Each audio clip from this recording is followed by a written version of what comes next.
Good afternoon. Thank you for joining me. Today I have Lieutenant Governor Larry Roden with me that will share a few words, and then also here and available for questions is Secretary of the Department of Health, Kim Malsom-Risden. A quick update on the testing that went on in Sioux Falls yesterday in regards to the Smithfield plant and the employees and their families and dependents. It resulted in just shy of 1,500 tests being run. We averaged 3 people per car, although some of the vehicles had 6 to 8 individuals in them that requested to be tested. It took about 2 minutes per individual to run a test, and according to the Avera team, that estimate is that approximately 10% of those individuals that were tested did have symptoms. I want to thank Avera for all their hard work down there at this site, and also the Department of Health individuals that were there. The National Guard and the CDC were all present. Said it was a very successful day with a lot of tests being taken and samples and run, and we expect to have those results back within 48 hours of those samples being taken. The CDC team on the ground noted that this was the largest testing event that they had ever been a part of, and they felt it went very well and was well coordinated. I also want to thank all of the language specialists that helped yesterday. They were amazing, and their help was invaluable. And again, we will continue to do this for several more days and make sure that testing is continuing and that those results are reported, and they will be available on the COVID website, covid.sd.gov, and we'll stay on top of that and let you know how things are going. I do want to announce today that I have accepted the resignation of the Secretary of Agriculture, Kim Vanneman, who's been a longtime friend of mine. She and I have worked on ag policy in South Dakota for almost 20 years. She's a very special friend of mine. I don't know of a bigger advocate for agriculture. She has served not just at her local level, but at the state level and at the national level, making sure that farmers and ranchers were supported, and that small businesses were supported, and that we had the ability to pass our operations on to the next generation. That is really where her heart is to make sure that the next generation has the opportunity to be on the land and continue to provide for this nation's food supply. While her title is going to change, she is going to continue to be a valuable advisor to me and an advocate for South Dakota agriculture, and I just can't thank her enough for her willingness to come into our administration and to lead the Department of Agriculture. She will be missed. We will, and I also have announced today that the Lieutenant Governor will be filling in as interim secretary.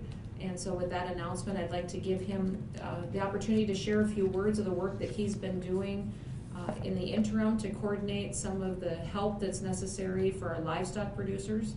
As all of you know, he's been working with our pork producers, our beef producers, helping give them some opportunities for more market access and to give them the opportunity to get through this situation we see with the virus spreading across the state and make sure they have processing opportunities to move their livestock. So with that, I'll turn it over to the Lieutenant Governor.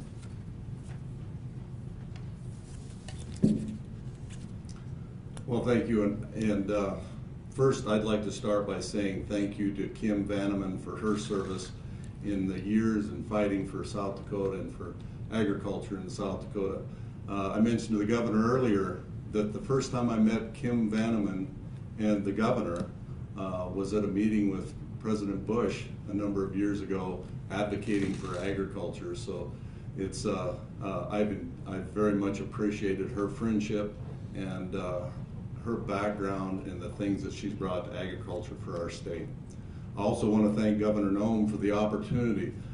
For me, being raised on a farm and ranch, born and raised in western South Dakota and working in agriculture my entire life, serving on the Ag Committee and chairing Ag Committee in the legislature for a couple of years. What an opportunity to get to represent South Dakota's #1 industry.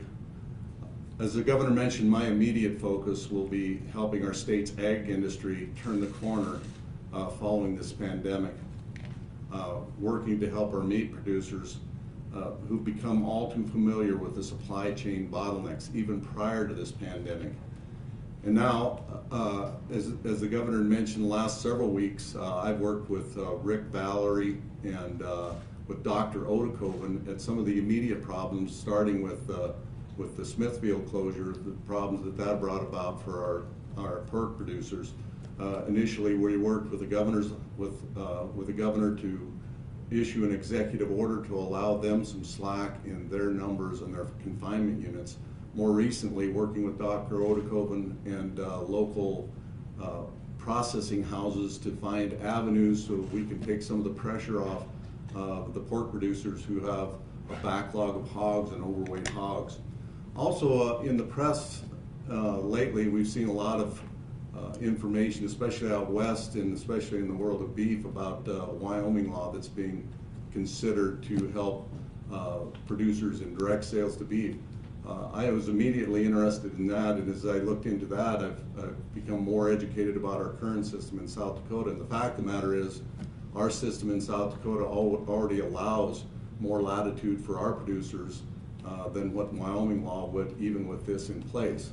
Having said that, the one area that it doesn't allow for is sale of South Dakota inspected beef across state lines. And I think that's an issue that we can work on, we can resolve. We're already working together with Dr. Odekoven and the Department of Ag in finding a solution, whether it's federal legislation or a presidential executive order to allow for our state inspected product to be sold across state lines. And I think that has long-term impact if we can find ways to add value for our producers, especially in the pandemic, to get us over the hump, but also long into the future. So with that, again, I would like to thank the governor for giving me this opportunity. What an honor for me to work for agriculture in the state of South Dakota.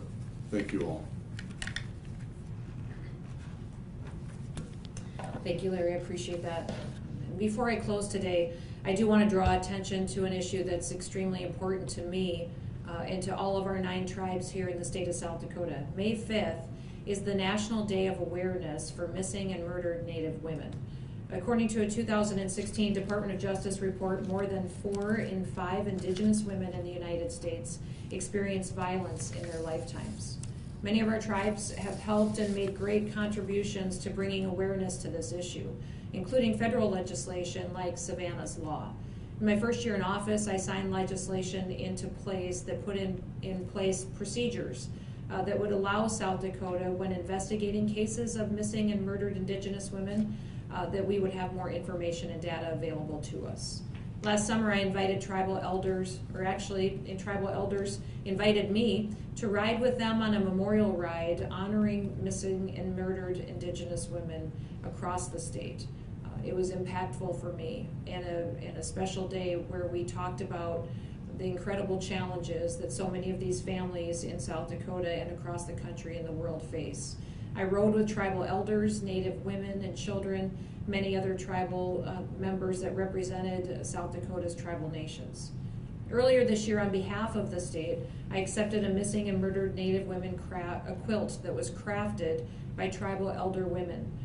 I displayed this quilt and a plaque here in the state capitol and at the mansion for all of those here in the state to enjoy, but also to look on and reflect about the plight that has impacted so many women. I want to educate communities about the important issue and draw awareness to the fact that we all need to take care of each other and make sure that we stop what is happening with so many of our folks that are in our tribal nations. Please take a minute today throughout your day and think about these unique challenges. See what you can do to draw awareness to this situation that we're facing, and remember these women in their families and lift them up in prayer. With that, let's open it up to any questions that you may have. Governor JP at Carolina News Radio. Sure, go ahead, JP. Well, we had 1,500 tests in Sioux Falls yesterday. Are you considering doing similar mass tests in other communities like Aberdeen, Yankton, Mitchell, Watertown, and Brookings? And what would trigger a mass testing event like that? We certainly would consider that if the situations indicated that that would be necessary. I can invite our Secretary of Health to come up and to talk about some of the protocols that deemed this a situation that we could facilitate this in Sioux Falls. Thank you, Governor. This is Kim Malsom-Reisd. And so in terms of the current event that's going on in Sioux Falls, that was really important to getting hundreds of people back to work after the closure of the Smithfield plant there. And so that will be a major consideration moving forward, is if we're having major impacts on people being able to work and to do that safely. So I think, as we talked about yesterday, we're certainly open. Mass testing is a part of our plan, and we would be looking to use it in several different instances. Nursing homes will be another key industry where we would expect to see some mass testing. We've seen that happen already without the state's involvement, but certainly we would look to help partner on those events in the future as well. Thank you. Thanks, Kim. Further questions? Yes, Beth Wharton calling with Dakota News Now. Yes, go ahead. Yes, I was wondering if you had any further plans to meet with the group of Smithfield workers and with organizations supporting them. The letter that they sent, I believe, last week requesting a meeting with you. Yes, we believe that we will be facilitating that. I don't believe it'll be able to be a in-person meeting just because of the situation we're in with COVID-19 and the spread across the state. But we are facilitating, making sure that we can have a conversation about some of their concerns. Question in the room? Stephen Gross from SD. Stephen, I'm going to take a question in the room first, and then I'll go to you. Go ahead, Patrick. Patrick Callahan, South Dakota Broadcasters. Would you consider, or are you considering Lieutenant Governor as an appointment for full-time Secretary of Ag? You know, right now, we just accepted Kim's letter and wanted to make sure that we had someone with an ag background heading up the department, and I'm very grateful that Larry has agreed to do that in the interim. So no further plans beyond that.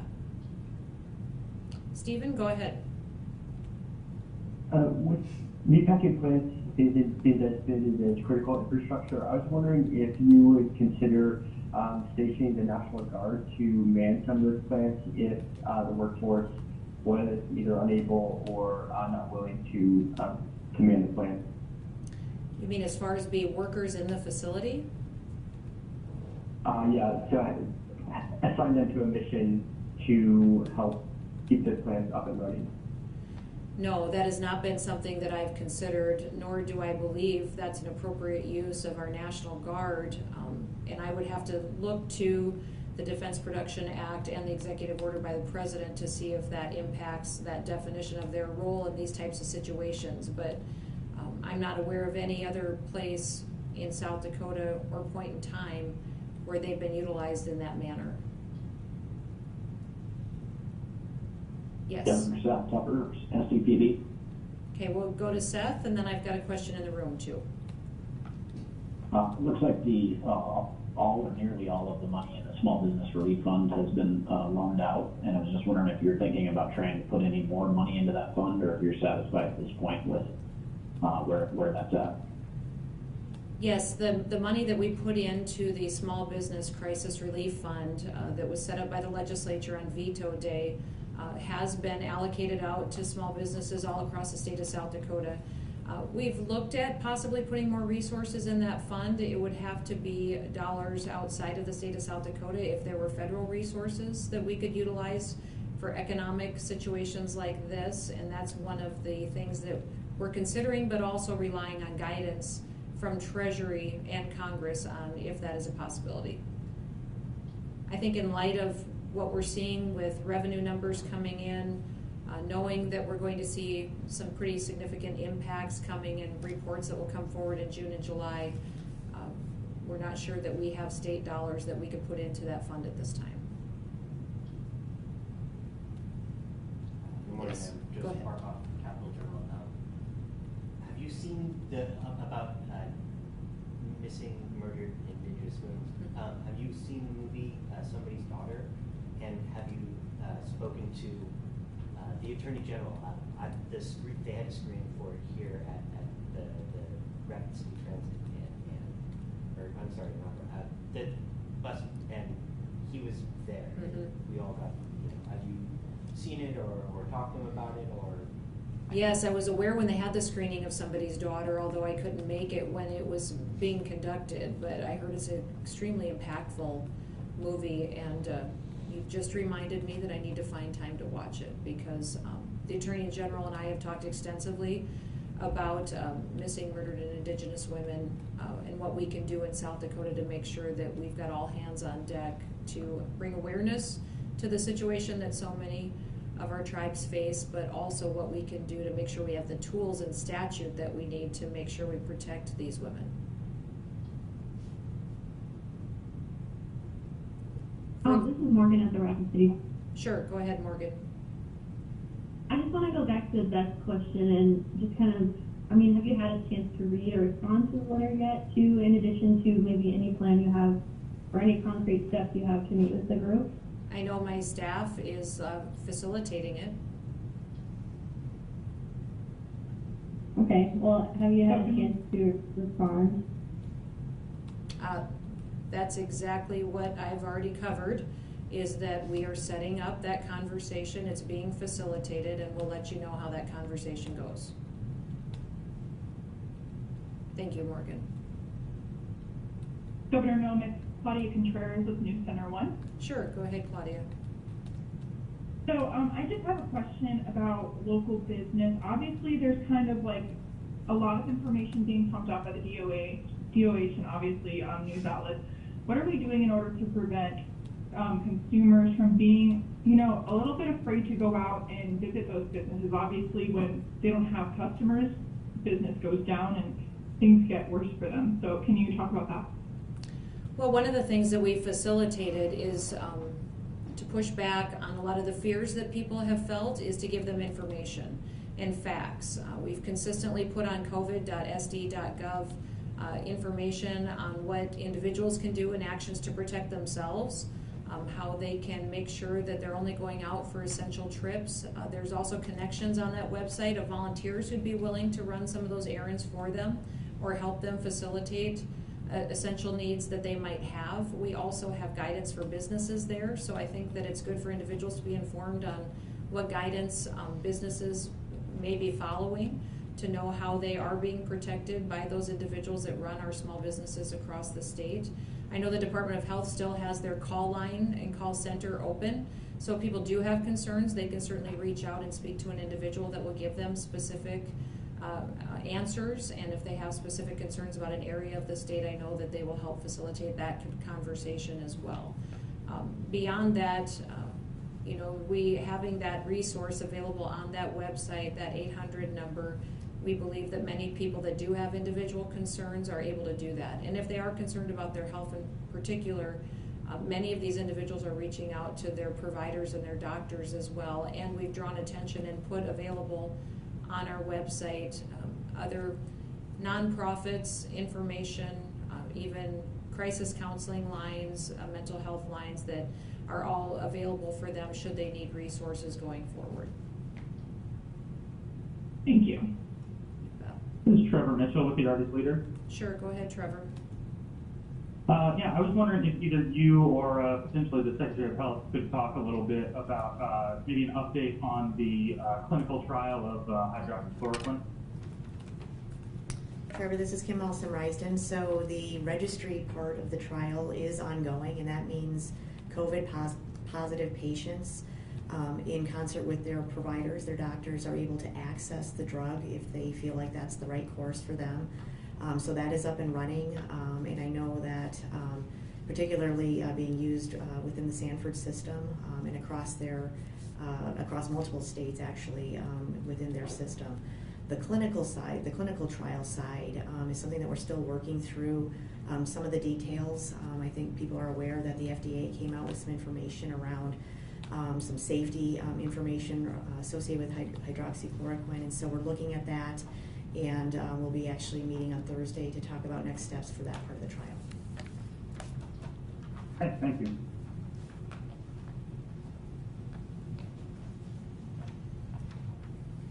Further questions? So just after that, again, could I ask Governor Roden a question? Sure. Or Lieutenant Governor Roden. Sorry. That's okay. Getting a good promotion there. Yeah. Man, I'm really moving up the chain. Yeah, rapidly. I was curious if you could tell us a little bit about why what is it that keeps producers from selling their beef directly across state lines now? And how exactly would that work? Would the producer, for example, have the beef slaughtered locally and then ship the cuts, across state lines? If you could tell us a little more about that. Yeah, great question. Well, currently, there are 3 tiers of slaughter plants in South Dakota. The inspection exempt, which are the small, the Bartley Processing and Union Centers inspection exempt, or custom exempt actually. And so I've sold beef through him in the past, a quarter at a time. The next level is state inspected, and that's what we're talking about, is state inspected plants if you have a beef taken to a state inspected plant, it can go any place in the state. Can't cross out of the state line because of federal laws and federal regulations. And there's been an attempt by Senator Rounds, I believe, had a bill a year ago to allow, because the inspection is as good as a federal inspection. But obviously it's gotten some pushback at the federal level from the packers, imagine that don't want state inspected beef to be sold out of state. So I think we have an opportunity now. First of all, we have a product that's probably superior to any other product in the nation, and I might be a little biased on that. But we have an opportunity now with this pandemic, either through legislation or executive order, presidential executive order, to get past that and allow for us to, our producers to sell across state lines. And so we're working pretty closely with our congressional delegations and our connections in DC to help facilitate some of that change and allow for some initially short-term fix to the problem. Hopefully that would demonstrate the quality of the South Dakota product and work toward a long-term solution for producers to add value. Could I get a follow-up on that? Sure. May is beef month. This is an easy question. May is beef month. What would you like to say to cattle producers right now? They're having a hard time. I talked to a lot of them. What encouragement would you offer during beef month, and why is South Dakota so highly regarded? Well, I think the quality of our product is second to none, and we put our beef up against anybody. Right now, there's not a lot to be happy about as far as from the production standpoint. We're faced with some very depressed markets. At the same time, record high box beef prices, and so that will be one of my top priorities as Secretary of Ag, is to work towards solutions in that area, because that just isn't right, that our producers are living hand to mouth and going broke at the time when we're seeing record high retail beef prices all across this country.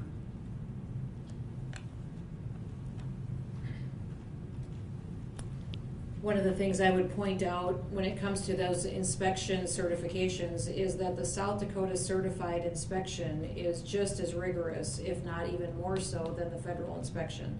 So in us allowing our producers to market their products across state lines, we feel like the consumer confidence should be just as high with a state inspection as it would be a federal inspection, because of the rigorous standards that we have here in South Dakota.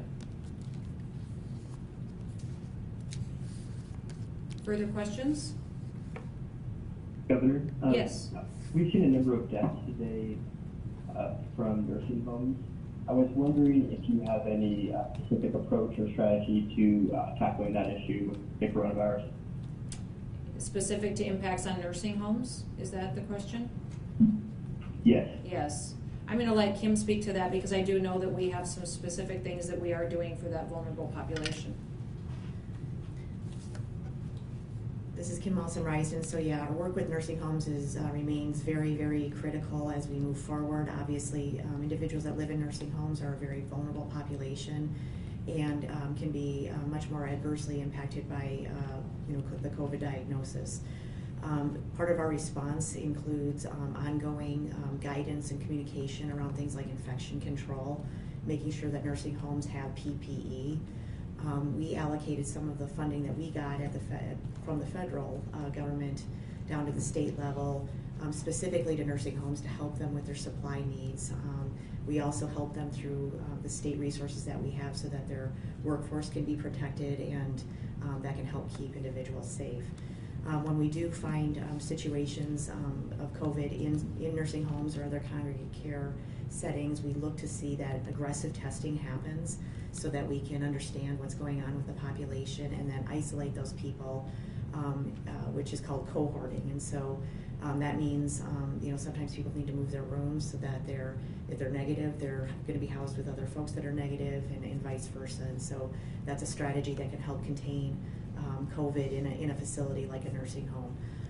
The key, though, is just that ongoing communication, infection control. We're actually right now in the process of conducting unannounced infection control reviews at every nursing home in our state, and that is a way to help provide technical assistance, to provide guidance, make sure that folks have the right information and that they're able to implement good processes. And I just got an update on this from my team this morning, and so far those reviews have gone very, very well. The problem is COVID is very highly transmittable, and so when we see it in a setting like a nursing home, it's just very, very easily spread. But we're doing everything we can in partnership with those providers to minimize that. May I follow up with the Secretary? Sure. Can you explain a little bit of the logic behind, so there's tons of difficulties with wearing a mask, and not even the N95 mask, just, whether you store-bought, surgical, all the way down to, people fidget, touch, they don't realize that they're supposed to, if you touch, you've got to go wipe, wash before you, that is a problem. But the whole, I think, theory behind masking up now is it protects you, not me. Can you speak to that? So sure. So the issue of masking, the guidance on that has changed as we've kind of gone through this process. And so there was a time when the CDC did not recommend routine masking except for very high-risk individuals or healthcare workers.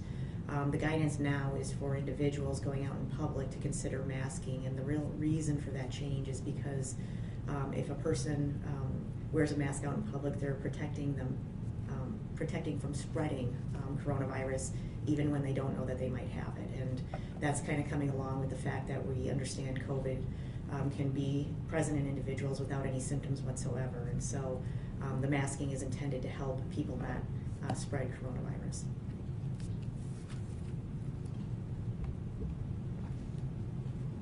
Further questions? Okay, thanks everybody.